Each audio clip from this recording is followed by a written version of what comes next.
Suspense. And the producer of radio's outstanding theater of thrills, the master of mystery and adventure, William N. Robeson. The sixth commandment is short and explicit. Thou shalt not kill. Yet there are exceptions to the rule, regrettably beyond number. A man who kills is a murderer or a hero, depending upon the circumstances. And circumstances alter cases, such as the circumstances of a people's struggle for freedom. We offer you a neat point of morality to ponder as we present Escape to Death, starring Mr. Francis Lederer. And now, Mr. Francis Lederer in Escape to Death, a tale well calculated to keep you in suspense.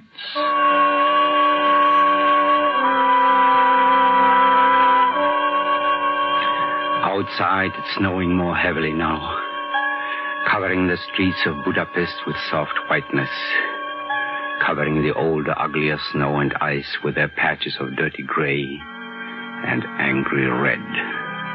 The red of the blood of the freedom fighters. The fools. A little more brandy, Dr. Göllner? Thank you. And tell me, Doctor, how do you find it treating Russian soldiers? About the same. You know, the dying scream, the sick ones curse. The ones who are not so bad make eyes at my nurse. The man is the same regardless of the uniform. I feel warm and safe. Here with me are Laszlo Kogosh, former head of the secret police and now deputy premier, and Marshal Nikolai Chekhov, Russian commander in Hungary. I must admit I'm quite flattered by the attention of these important men. And that is where you come in, Doctor. Forgive me, what were you saying? The subject was devotion to duty and country. Comrade Kogosh was just observing how hard you have worked to preserve Hungary. Well, after all, Commander, I am a doctor. It is my mission in life to save, not to destroy. Well, I look at it this way. In medicine, there are quite often times when a cancerous growth must be excised to save a life. At the moment Hungary is overrun with a capitalistic malignancy these idiots have chosen to call freedom. Freedom. Freedom from what? Themselves or those who have always defended them? Kogosh, you were right. Dr. Göllner is the only man for the job. Job? What sort of a job? Well, not that I would question any assignment. Doctor, you have been selected for an extremely dangerous mission. You are going to escape to the west. Escape? You must be joking. Hardly a joke, Doctor. But why should I escape? I'm a supporter of the new regime. I am a member of the party. My wife and my children are here. My career is here. My very life is here in Budapest. Exactly. Nevertheless, you will escape to the west. And if your mission is successful, return to us. But I don't understand. Look carefully at the snapshot, Doctor. Do you recognize this woman? Of course. This is Korina Zanova. I delivered her child a number of years ago. Wasn't she minister of something or other in Imre Nagy's cabinet? Indeed she was. Also, she has escaped us. But we know where she is. A refugee camp just outside Neustadt in Austria, about 25 kilometers from the border. And you want me to go after her? Correct. You were her doctor. She has a broken shoulder by the bullet of an idiot who could not shoot straight. What is more natural than for you to help her? But how can I? You will carry a special hypodermic needle that has been dipped in a powerful poison. Is there anything finer than an injection to soothe the nerves? Why, this is monstrous. Karina Zanova must not live to tell her story to the United Nations people. She's the only one who knows the truth about what has happened in Hungary. What she has to say is exactly what the West wants to hear. That will not do. But I'm a doctor. I'm not a secret agent. You are a secret agent now, Doctor. But there must be others better qualified. None more so than you. But what you suggest is murder. The elimination of an enemy of the state is an act of the highest heroism. Ideological nonsense. I can't do it. I'm a healer. I'm not a destroyer. You spoke a moment ago of your children, your wife. Yes, but what do they have to do with Say it? nothing of your career and your life. All of these can be brought to an abrupt and untimely end. Why, you wouldn't. You know better than that. Of course we would. Very well. What must I do? That's better. And now for the details. We have prepared a special pair of shoes. The right heel contains an MVD identification tag to show in case you are taken by my man. The left, the poison needles for the hypodermic. You will also have the Hungarian army password for the next 3 days. This should protect you in the event of an arrest. Well, how will I get across the border? A train leaves Budapest for Győr and Sopron at daybreak tomorrow. You will be on the train. Now look at this photograph. Study it well. This is Lajos Molnár. You must find him the moment you board the train. He's one of the freedom fighters' most daring border runners. 20 miles west of the city, the train will be stopped and searched by Russian soldiers. You must persuade Molnár to hide with you. Take him to the third coach from the engine, a car reserved for children. Once there, you will probably be safe. Is that clear? I suppose, Commander, but what is the reason for this little game? Simply this. Molnár has been over the border a dozen times that we know of. You will use him to get across safely. I see. Is that all? No. There is one more thing. You will earn the party's undying gratitude if you make this, Herr Molnár's last trip across the border. Well, then you demand 2 murders. Dear doctor, not murders. 2 blows for the preservation of Hungary. Yeah. Yes, of course. Well, now, if you will excuse me, I shall try to get some sleep. By all means, Doctor. And pleasant dreams. There were no pleasant dreams that night. There was no sleep. There was no alternative. No escape. Before dawn, they came for me, took me to the secret police headquarters and gave me the shoes. Then they turned me loose with a group of political prisoners. At the West Station, I board a creaking train and wait until finally it lumbers out through the yards. Now begins the race with time. Desperately, I push through the cars, through corridors, crammed with standing people. Excuse me, please. Forgive me. I must get through here. Thank you. Do you mind, miss?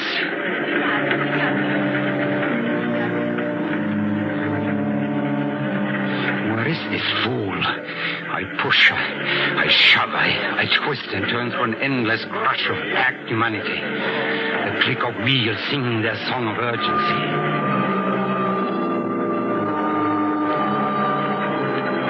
We are slowing down. We are stopping. My 20 miles are gone. The Russian guard will come aboard in a minute. And then, at last, I see the man I must contact. Lajos Molnár. No wonder I had not found him. He was headed the same direction as I, moving forward. Molnár. Molnár. We're going the right way, but hurry. You said something? Don't stop now. Move. The Russians will board at the rear. It is their custom. We must reach the coach for the children. Push. I will say one thing for this thick-chested, hard-eyed man. He wastes no time with foolish questions. With him leading, we soon reached the vestibule of the children's coach. Now, what is your plan? Sure of this. If there is trouble, I will shoot. You first. You are armed? Of course. Now listen to me. They are looking for one man, Lajos Molnár. Are you trying to die? Come, we have one chance. Inside. while there, behind the knot of youngsters. Hurry. What are you doing? You can't stay here. How old are you, son? 8. Do you understand about the Russian soldiers and those who fight them? They killed my father. I hate them all. Good. We will hide you, son. Now you will sit on my chest. Easy. And this lad, sit across this pan. Good. What will we do if they spot us? Shoot high, at their necks or above. That will keep the fire over the children's head. Then we must leave the coach and fight from the vestibule. Son. Yes, sir? If they see us, you boys dive at their feet and stay down. Is that clear? I will not stand for heroics. Yes, sir.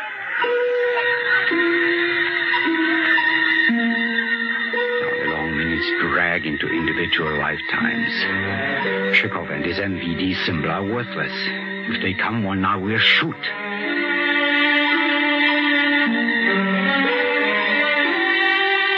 The pressing weight grows heavy on my chest as the time drags by. Now the children suddenly grow quiet. We know they are here. You there! Have you seen a big man with black hair and a brown suit? We know he came this way. There may have been another with him. Speak up! I know where they are. They are hiding. All right, speak. Where? They have gone through to the engine, 2 of them. We saw them when they passed. Good. You hear that, comrade?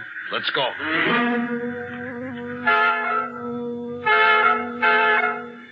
This was not the time to breathe freely. Not yet. This was the time to wait, with your heart in your throat. And then at last comes the sound we are praying for.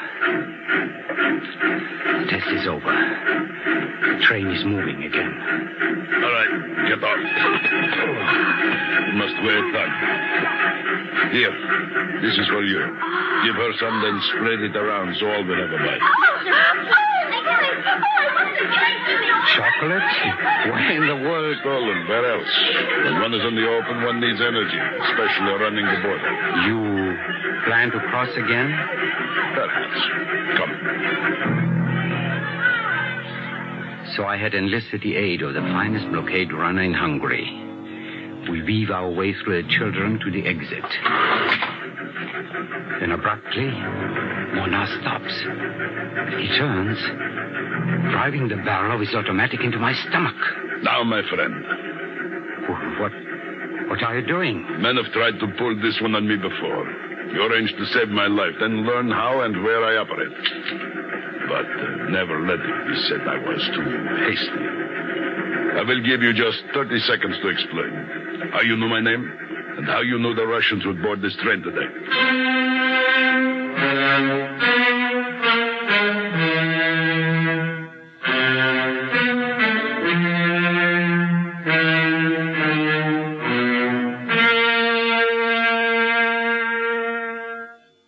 In a moment, we continue with Suspense. This is Johnny Baker with Communism on the Spot. One of the great things about our democracy is that anyone can disagree with what's being done by the government in Washington.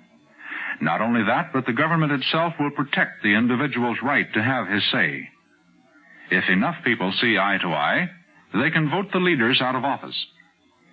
This is not possible under the Soviets' one-party system, where only one approved slate of candidates is offered the voter.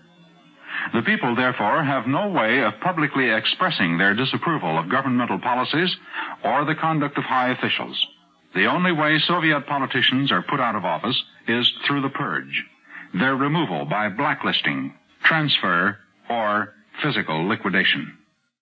And now, we continue with Escape to Death, starring Mr. Francis Lederer. A tale well calculated to keep you in suspense.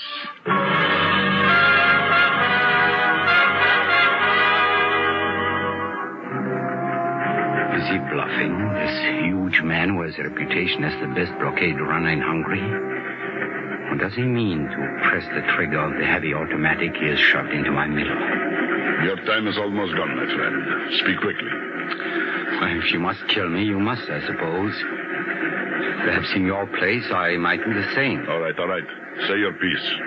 I shoot not from pleasure, but necessity.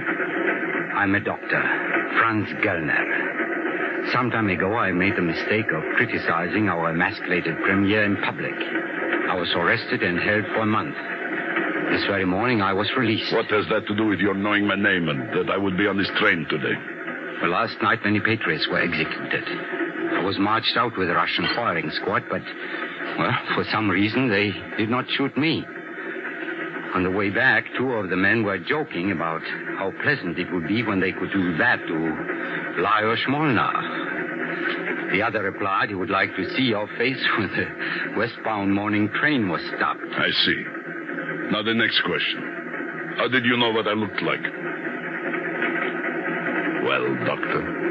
Well, to be frank, I do not function well with the gun pressing against my lower abdomen. Thank you. Well, as for the question, it is impossible to answer to your satisfaction. I had only a vague idea of your appearance. When I saw someone about right, I spoke to him.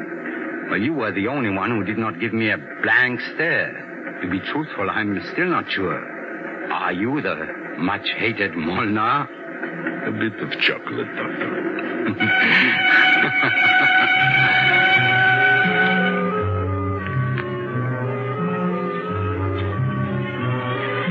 We traveled by rail only as far as Győr.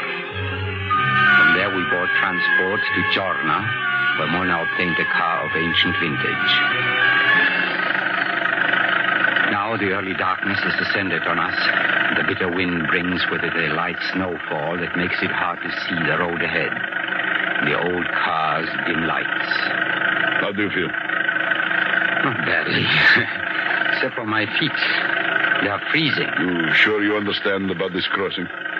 I think so, but you had better go over it again. We leave the car at the edge of the woods, a few miles from Boschok.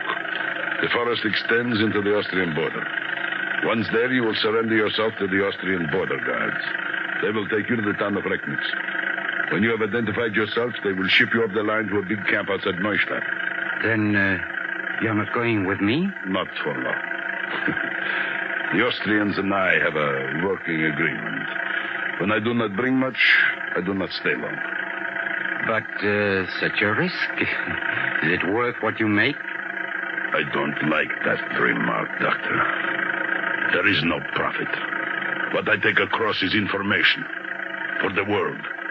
For Hungary.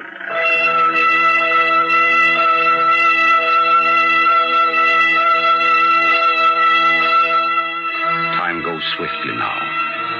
Eyes burn from straining to see Russian vehicles. Twice we turn off across country, driving without lights, to avoid oncoming Soviet trucks. Then we reach the wooded sector. We check our guns, leave the car, and begin the long, nerve-wracking walk to the border. Halt. Keep down. Hear that? Russians? Oh, more tourists. Why can't they learn to be quiet? There they go. Look at that woman run.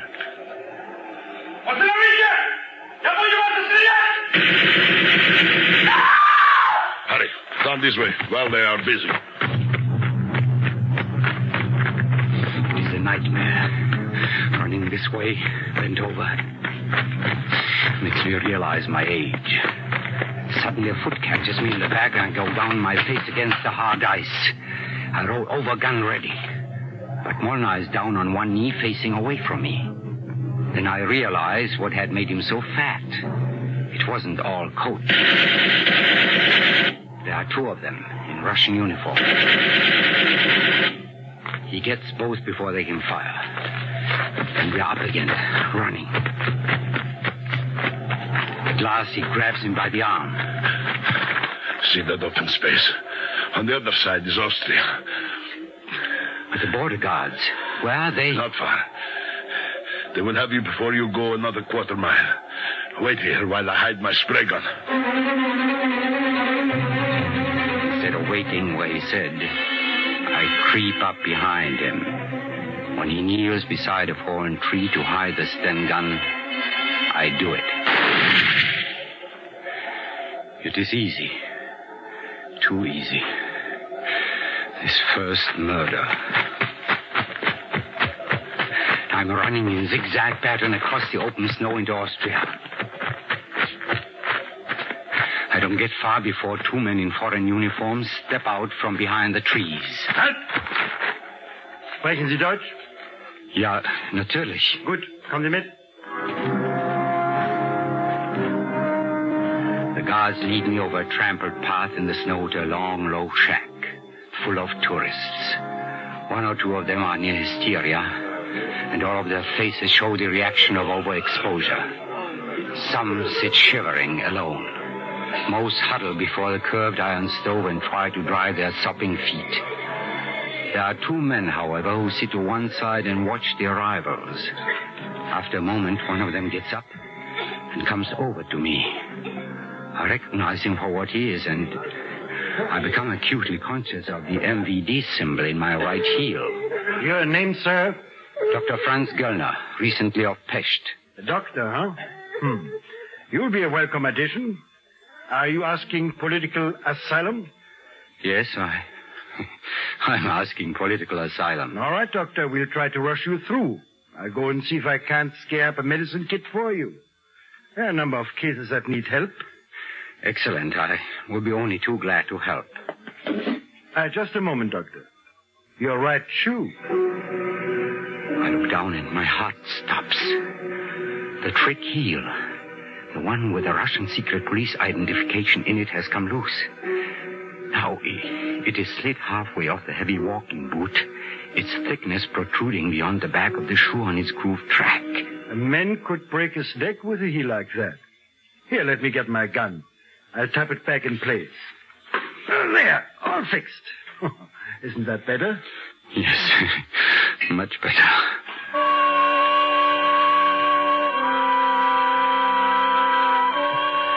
The worst is over. All that remains is to be patient until I can be moved up the highway to Neustadt. They find a medical kit for me, and I become the angel of mercy again. Repairing, mending, curing. But thinking only of my plans for Korina Zanova. Finally, the day arrives. All right. This is the relocation center at Neustadt. All families remain together. A single woman on the left, please. Excuse me, are you the Hungarian doctor they said would be with this group? Correct, Dr. Franz Göllner. At your service. You can't know how glad we are to see you. Come with me, please. Thank you. You may not realize this, doctor, but you have a number of friends here. People you have treated at some time or other. Yours must have been a very large practice. Oh, fair size, I suppose. Of course, obstetrics was my specialty, you understand. I imagine I do know quite a number of the women here. It's you, doctor. Incidentally, I don't suppose you've happened across a woman named Korina Zanova, have you? Both she and her child, let's see, oh yes, Aya was her name. They were patients of mine. Are they here? Oh, now, isn't that a shame? I think they have just gone. The Americans are flying them to New York either today or tomorrow. But I will be glad to check for you. Meanwhile, please make yourself at home here in my quarters. Go in, wash up, while I see about Korina Zanova.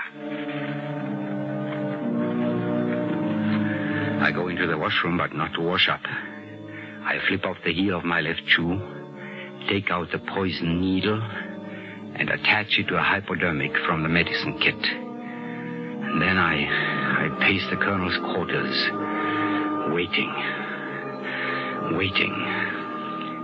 It is too late for the plan to fail. She must still be here. She has to be. Well, doctor, you are in luck. Korina Zanova has not yet left. She is over in the clinic this moment. She was quite pleased to hear you had escaped. We go quickly across the compound to a large building and in through a crowded entryway. Finally, we reach an inner room. And there we are. Just the Austrian colonel, myself, and Corina Zanova. Dr. Kernan, how very nice. Almost 7 years since little Aya. You should see her. She's here somewhere. She still remembers you well. Well, you two will excuse me, huh? Don't keep her too long, Doctor. The plane leaves in an hour. No, of course not. Now the final moment has arrived. And I'm nervous for the first time. The long hunt is over. I put the bag down. I open it, trying to keep my fingers from trembling as I remove the deadly needle. Well, Doctor, is it not a blessing for us being here, away from the twisted minds and the warped thinking at home? Huh? Oh, yes. Yes, indeed. Tell me, Corina, how has that shoulder been treating you? Oh, Bart, like any broken shoulder, I guess. To you as my doctor, I admit, it does hurt, especially at night. I thought so. Well, roll up your sleeve. I'll give you a little shot, a new tranquilizing drug, to make you feel better on the plane. All right, Doctor. Thank you. Mommy, I heard... Oh, there he is, Doctor! Do you not know never to touch anyone when they have a needle in their hand? Now you have made the doctor stab himself. Oh, I'm sorry, Mommy. Will it hurt? Mommy, he looks so funny. What is it, Doctor? What's the matter?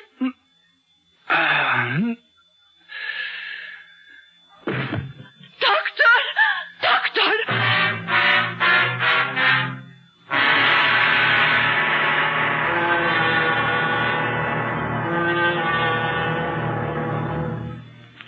Suspense, in which Mr. Francis Lederer starred in William N. Robeson's production of Escape to Death by E. Scott Floor. Listen. Listen again next week when we bring you another tale well calculated to keep you in suspense. Supporting Mr. Lederer in Escape to Death were Norma Jean Nilsson, Margie List, Charles Radilak, Jack Crucian, Dick Beals, Fritz Feld, Paul Dubov, and Ted DeCorsia. Suspense.